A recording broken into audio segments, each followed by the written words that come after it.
આખું ગ્રુપ ફરજો દોડવામાં બેઠું છે. બેનો અહીંયા છે, ભાઈઓ અહીંયા છે. અચ્છા અચ્છા, થેન્ક યુ. સરસ સરસ, ખૂબ સરસ. ત્યાર પછી ઘણા ગામ. સરસ, બે ભાઈઓ બહેનોમાંથી કોઈ. થેન્ક યુ મિત્રો. વડા અને ઘણા, સરસ. ત્યાર પછી ગિલાણા મનુભાઈ, ગિલાણા ગામ. સરસ, થેન્ક યુ. રંગપુર માંથી એક જ ઘર છે, રંગપુર. આવી ગયો. હા, થેન્ક યુ. પાછળ બધા અનુભાઈ ને બધા. વનથલી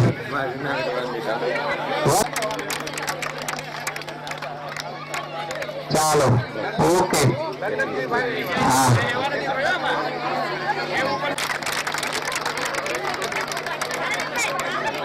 સરસ, થેન્ક યુ વેરી મચ.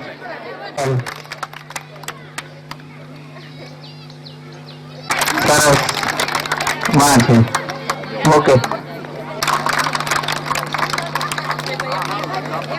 શેઠ વડાળા, હા, પાનેલી શેઠ વડાળા સુપેડી મિત્રો, એક જ પરિવાર છે. થેન્ક યુ મિત્રો. ચાલો, થેન્ક યુ મિત્રો. મિત્રો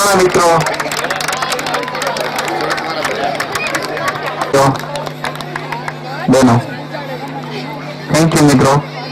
અને છેલ્લે આપી મારવા ગામમાંથી બેનો પણ ઉભા ઉપસ્થિત થાય. ચાલો, ઓકે, થેન્ક યુ મિત્રો. કેશોદ, હા મયુરભાઈ, આવું ગામ બોલાતું હોય ને આવ્યા હોય અને રહી ગયું હોય તો મને યાદ કરાવજો મિત્રો. વેરી ગુડ, સરગઢ ગામ, વેરી ગુડ.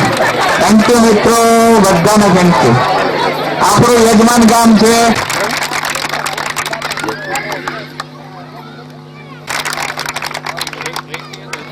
હવે કોઈ પણ ગામ ની ત્યાં પણ સવિતાબેન નું પ્રતિનિધિત્વ ધરાવે છે અને લંડન અમેરિકામાં છે, આપણે માની લઈએ. અને ભવિષ્યમાં મિત્રો તાળીઓથી વધાવો. અને તમને વારંવાર વિનંતી કરું છું કે એમનો ઋણ સ્વીકાર છે.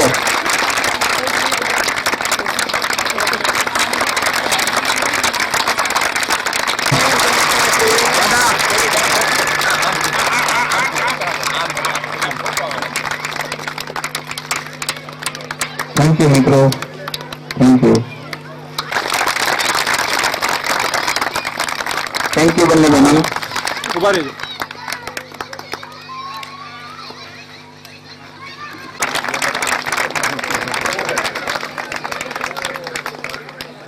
મિત્રો તાળીઓ ચાલુ રાખો, તાળીઓ ચાલુ રાખો. કસરત આપણે પ્રસાદ લેવાના જ છે. જેટલી ઉર્જા સર્જાડે ને એટલો આપણે શ્રમ પડશે એટલો આપણે વધારે પેલું થશે.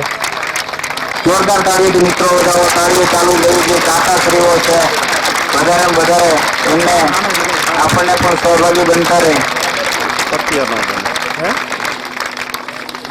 જોરદાર તાળીઓથી વધાવો.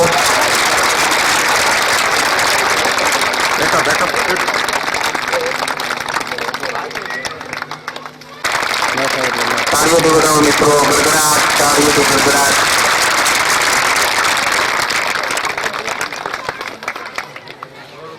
કે સમાજમાં ઘણા બધા વહેમો અને અંધશ્રદ્ધા તેમજ કુરિવાજો જોવા મળે છે. આજે હું તેના વિશે થોડું કહેવા માંગુ છું, તો આપ સર્વ શાંતિથી સાંભળો એવી મારી અપીલ છે.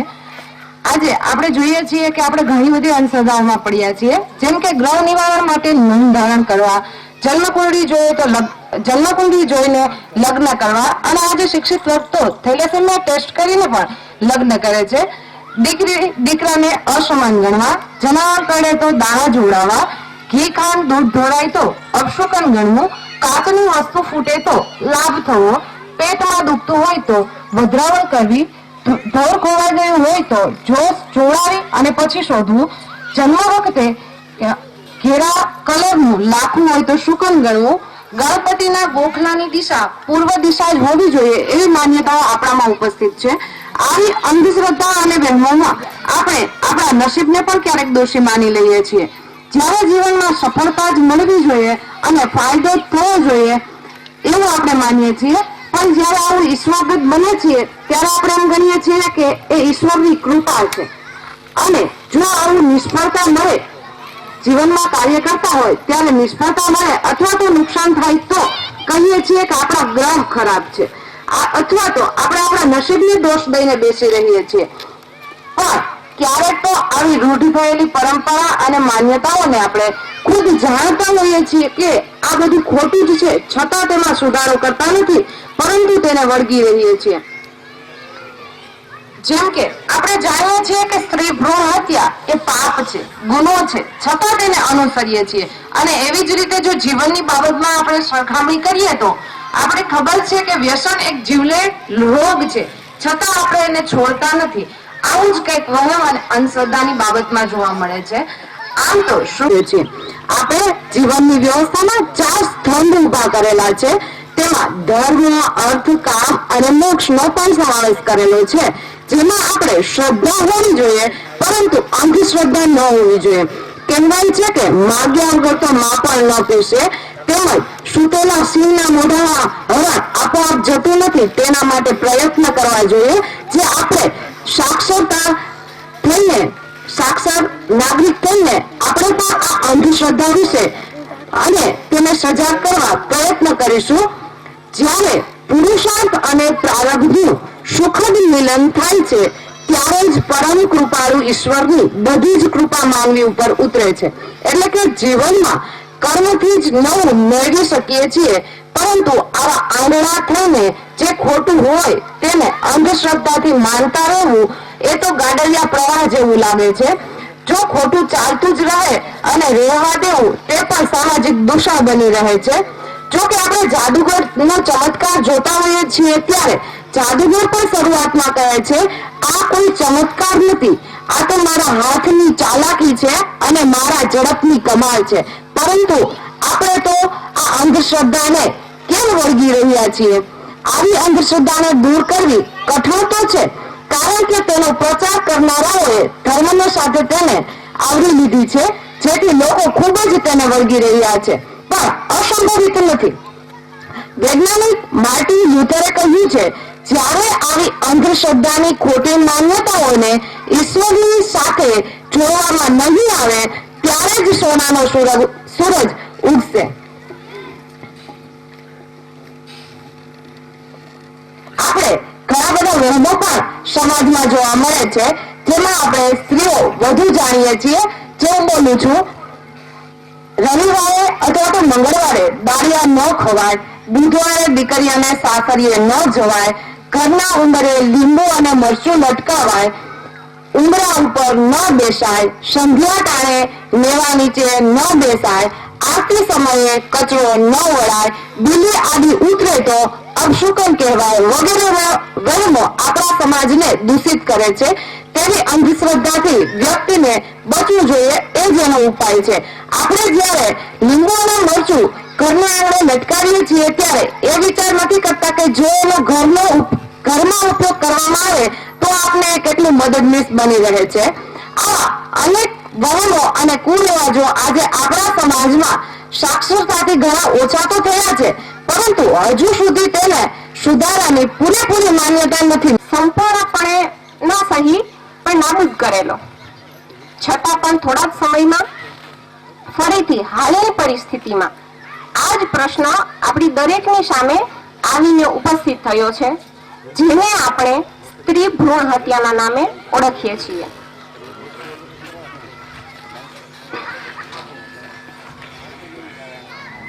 આપણે જ્યારે આવું કરીએ છીએ, સ્ત્રી ભ્રૂણ હત્યા એ એક પાપ છે, ઘોર પાપ. આવું શા માટે કરીએ છીએ આપણે? જ્યારે આવું પાપ આપણે આચરીએ છીએ ત્યારે દીકરી માની કુખમાં જ પોકારી પોકારીને રડી રડીને કહી રહી છે કે માં, મારે પણ આ સૃષ્ટિનું દર્શન કરવા છે, આ પૃથ્વી પર આવવું છે, શા માટે તમે આવું કરી રહ્યા છો? મારે પણ આ સૌંદર્યની અનુભૂતિ કરવી છે, તો આ પૃથ્વી પર, આ ભૂમિ પર મારા જન્મ પહેલા જ મારી હત્યા શા માટે? અને આવી હત્યા કરીને શા માટે આપણે બધા આવું એક ઘોર પાપ કરી રહ્યા છીએ? આપણે માનીએ છીએ કે દીકરી વહાલનો દરિયો છે, તુલસીનો ક્યારો છે, તેમજ બે કુળને તારનારી છે. છતાં આપણે આવું શા માટે કરી રહ્યા છીએ?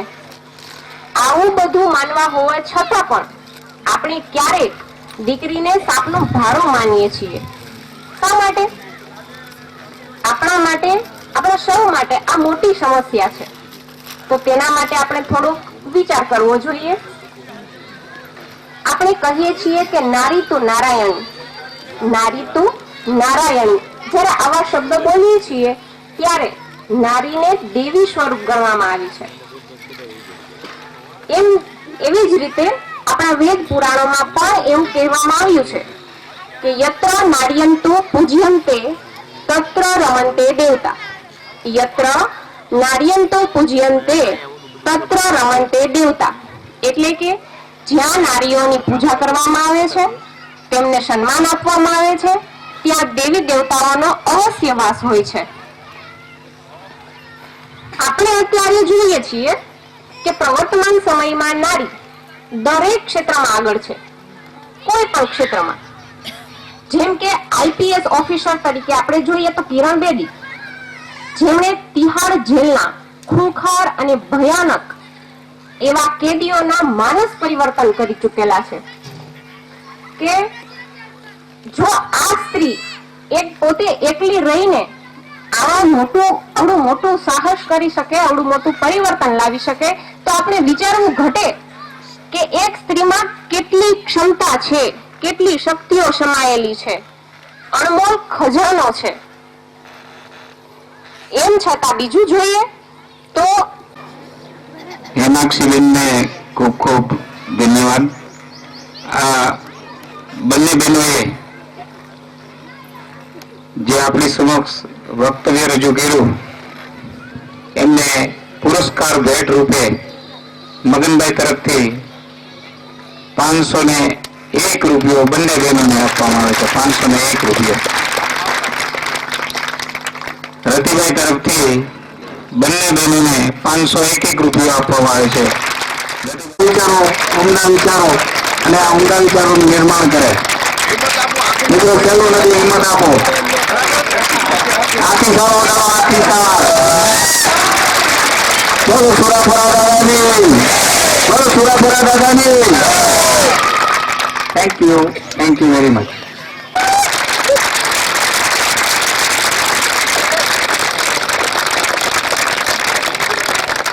ભૂંડી મોટાના બાળકા છે મિત્રો, પેન્ટિંગને ગાડી બોલાવો. હવે પેન્ટિંગ કામ કરી દેશે આપણા હોલની અંદર. હા,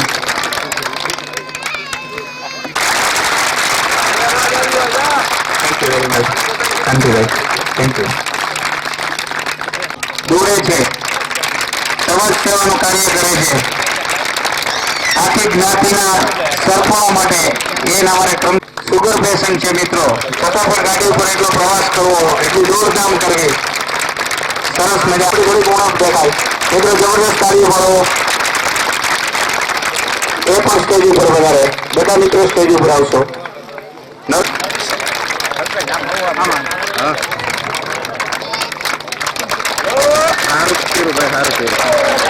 થેન્ક યુ વેરી મચ મિત્રો. ત્યાર પછી આપણી શરીરની શક્તિ અને ઉર્જાનો ઉપયોગ કરો.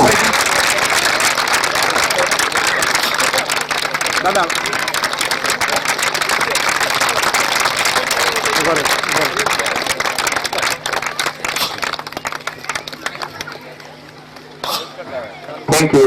તાળીઓ મારો, તાળીઓ મારો, તાળીઓ મારો. મારે વારે વારે ના કહેવું પડે. એટલા બધા આપણી ઘણી સંખ્યા છે અને આપણે એને બિરદાવો. હવે જાજુ સમય તાળી નહીં પડવું પડે, 3-4 જ છે. અને સામેથી પણ ફોન કરે એવા અમારે ચંદ્રભાઈ જોરદાર તાળીઓ દો દેવો.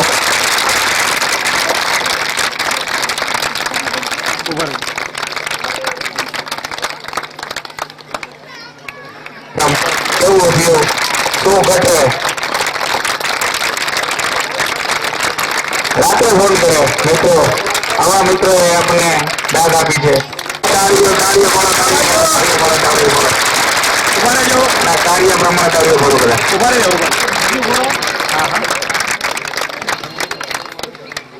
વ્યવસ્થા કરી છે, ઉતારવાની વ્યવસ્થા કરી છે અને ફંડ પણ આપ્યું છે એની શક્તિ પ્રમાણે. અને પ્રભુ એની શક્તિમાં બમણો વેગ આપે. એ બમણા વેગ માટે કાર્ય કરો મિત્રો, બમણા વેગ માટે. કારણ કે આ સ્થિતિ આજે જોઈ શકાય છે. અને આ સ્થિતિ આપણા સુરાપરા બાપાની છે.